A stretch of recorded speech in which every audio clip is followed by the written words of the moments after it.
Deputy Chief Michael A. Wally.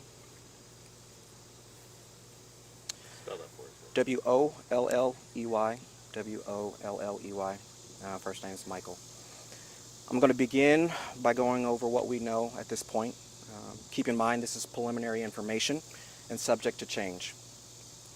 Early this morning around 9:40 a.m. an IMPD North District officer conducted a traffic stop for reckless driving in the 3400 block of North Parker. As the officer was speaking to the driver fled on foot with a gun in his hand. The officer ran after him and discharged his duty weapon, striking the suspect at least once. Arriving officers began to immediately give medical aid until medics arrived. Indianapolis Emergency Medical Services arrived and transported the individual to a local hospital where he was pronounced deceased. Detectives located a handgun near the suspect, where the suspect was. The firearm was not an IMPD-issued handgun. No officers or uninvolved citizens were injured during the incident. Detectives are confident there is no ongoing threat to our community. I can tell you the officer had his body-worn camera activated during this incident, and that will be a part of the investigation. The Indianapolis-Marion County Forensic Services Agency responded to identify and collect potential forensic evidence. The IMPD Critical Incident Response Team responded to the scene to conduct a criminal investigation. The Indianapolis-Marion County Forensic Services Agency also assisted with this investigation. A separate administrative investigation is being conducted by IMPD Internal Affairs. The officer who discharged his weapon has been placed on administrative leave, as is standard in all officer-involved shootings investigations.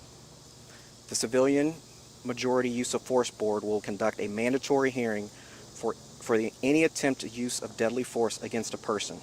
This occurs at the conclusion of the criminal process.